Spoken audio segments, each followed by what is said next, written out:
Nu treci pe la Clementina? Nu mi-a răspuns la telefon.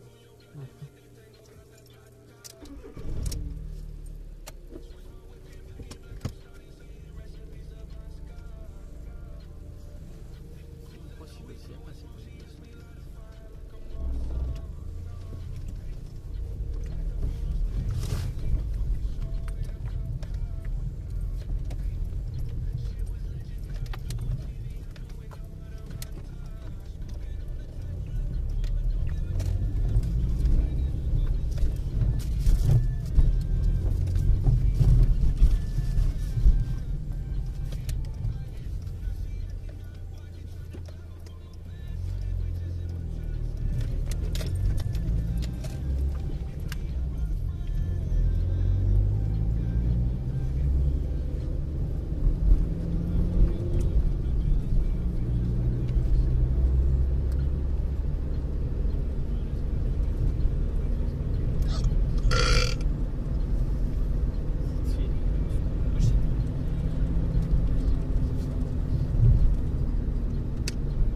Da, doamna, dar vrei biscuit, du-te stii.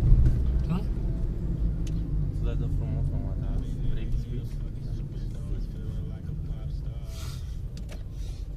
Băi, glumi buni. Știe ce știe.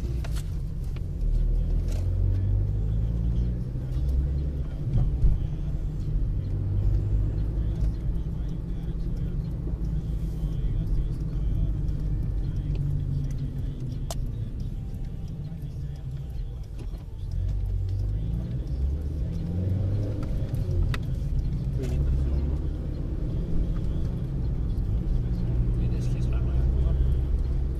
Se închis la magazin la 2 kg. La toate. Cele de lângă noi, da. Cele două. Da.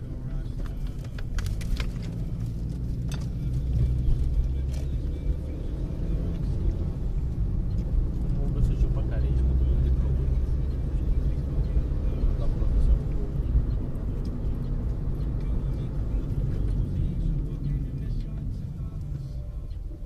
Păi stânga aici, Se întoarcă. au prins, nu vrea nouă asta, nu știu, dau locul pe aici, ca să nu dea. Parchezi undeva pe aici, pe stânga. Poftim? Să parchezi undeva pe aici, pe stânga. Să-mi fac. Ce magazin? Cine mai trebuie nouă? Trebuie multe, nu?